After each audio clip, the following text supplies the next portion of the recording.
Hi Neha, hi Neha, how are you? Oh What my did you do? God. Hi Neha, how are you? कैसी हो? Oh, I removed him. I Oh, don't know. live message. This is why I don't do lives. I am so bad at this. Okay. Hi everyone, कैसे हैं? Okay, do you mind getting off the live? क्या कर रहे हो? Do you mind getting off the live? Yes, welcome. I don't. Okay. Should I Let just let end it and yeah. say Let's restart the live. Let's Yes, restart the live. Okay. welcome. okay? There we go. I'm so sorry. I was like, what? What? Who did At she? first, I thought you invited someone, and I was like, did I do that? I'm so sorry. It is so good to have you. You have no idea. I'm so nervous to speak to you, but so excited. I I can't explain the way I love you guys in Gaza. I feel like I'm watching my family. I check on you guys daily as if literally you are family, and just what you have done for the entire world. You know, so many Arabs have been talking about Palestine for so long and protesting, and we've never seen people outside of the community caring. And just to see how much the world cares and how much you have done that, you guys are the ones that picked up your phones and said, people need to see everything that's happening and documenting everything. And the way you opened everybody's eyes to the point where they're educating themselves on everything that's been happening, not just in the past 3 months, but in the last 75 years. I'm in shock that we are where we are today, where the world is finally waking up and seeing it. But just to like know that it's because of you guys, it's sorry, I don't want to get emotional. I should not be getting emotional, but it's so good to be on live with you. Same here. Can you hear me, I can hear Noha? you. Okay. I feel it's better. The quality of the sound is better if when you talk, I mute myself and vice versa. Okay. Unfortunately, we don't have very good ambience here. Yeah. So I don't know how to thank you, mute everyone. well. Oh, okay. Okay. I will Are you figure it okay? out. I'm so Is the sorry. sound okay? Is the sound The okay? sound is good. Yeah. Excellent, excellent. First, Noah, I want to thank you for providing your platform. It's an honor to be here with you and to speak with your audience. Um, my name is Mansour Shouman. I'm like a volunteer reporter slash very novice a social media user. I was only introduced to social media platforms a few weeks ago, and it was suggested to me by people, after seeing me on interviews on live television, and they were like, yeah, but you need to also be involved in Instagram and TikTok. I'm like, yeah, but aren't all these platforms like just a waste of time and people making dance shows? And like I had the wrong impression about these platforms. Like let me give you an example. I used to post my interviews on LinkedIn, for example. I thought that LinkedIn will be a better place because I thought that, social media platforms like TikTok weren't as useful. But boy, was I wrong. Even after doing over 87 different live interviews with international TV stations, I believe that one live TikTok or one recorded TikTok video has a better reach than any of those TV stations. For example, when I'm on Al Jazeera English, the maximum at one time, the audience live watching you live, is around 15,000. But the numbers here are in the multiples of that. And here you have the freedom to do and talk and express whatever you want. You aren't restricted by the questions you are asked or by the agenda of that country or that channel that you are speaking with. So thank you to all of those who suggested, and to my volunteer team who is supporting me from all around the world to help me run my different social media channels. So one of the changing factors, Nuha, in what's happening now is social media, and it's influencers like yourselves who made the difference by amplifying the voices of the Palestinians that are here in Gaza. I'm an engineer. I have an MBA from Canadian universities. I am not a reporter, like I said before. However, I really believe that this was like a niche area that needed focus, you know. There are a lot of amazing journalists here, but not a lot of them speak English. So I believe that this is an area where I need to fill and provide like input and feedback to the world about the truth of what's happening here in Gaza. So thank you again, Noha, for providing me a platform with you to speak about what is happening here. Oh my God, it's an honor, trust me. And I actually wanted to ask you about that because I know a lot of people do follow you, but I'm sure they haven't been following you from the beginning. And we know that you're Palestinian Canadian, but you're not from Gaza. So I guess to let people know, were you in Gaza prior to 3 months ago? Did you come in after everything started? And how did you get involved and enter Gaza? I'm originally from Jerusalem, and I came to Gaza 2 years ago from Canada because my wife's extended family are here in Gaza. They are refugees. Same like 95% of the population here in Gaza, they are refugees from many historical Palestinian cities in what's now called Israel. And we basically have 5 children: a 16, 14, a 10-year-old, a 6-year-old, and a 4-year-old. And we wanted them to live amongst, you know, their family, live in their historical homeland, absorb the culture, the religion, and we were also a little bit fed up with the cold in Alberta and Ontario, and we wanted to try and see, you know, if we can help, you know, given the occupation, given Gaza being under siege, you know, hopefully add some value in some way or another. And we were living a wonderful life, you know, despite having electricity only 8 hours a day, despite there being many restrictions when it comes to goods and services, and there being 75% unemployment rate.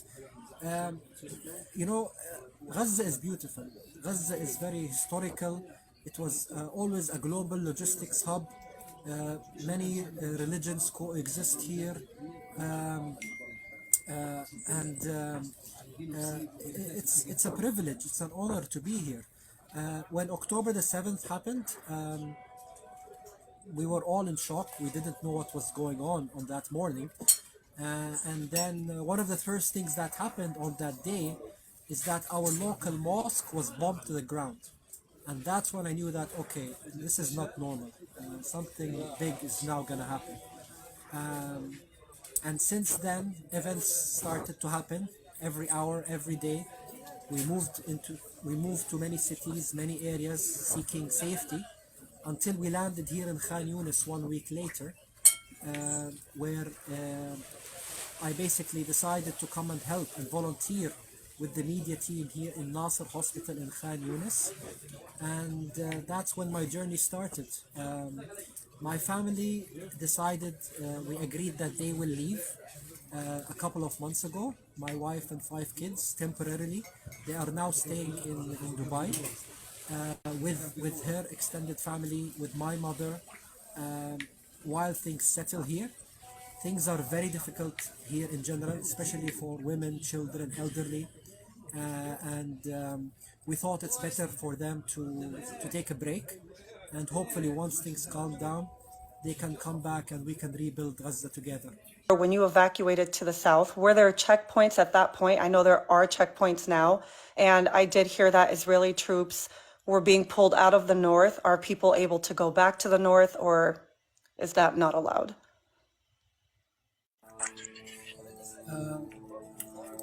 When we left, I live in Gaza City, so that's in the north. And after, like the first 3 days, there were very heavy airstrikes all around us. We were exposed to white phosphorus. One day I was also walking back from the bakery, and the building right adjacent to me got hit by a suicide drone. And if it weren't that I just snuck beside a logistics truck, I would have had been covered in rubble. So the first 3 days we were in Gaza City. The fourth night, we decided to leave our home because we all received notices that our neighborhood was going to be carpet bombed. So we went to a Shifa hospital, and we were in shock to see 35 to 40,000 people there. A Shifa medical complex is like a huge area, and we were basically stranded on the streets. So we contacted a friend who said that we can come and stay with them a little bit south of Gaza City, and we stayed with them for 3 days. During that time, the Israelis didn't begin the land invasion. It was all airstrikes. And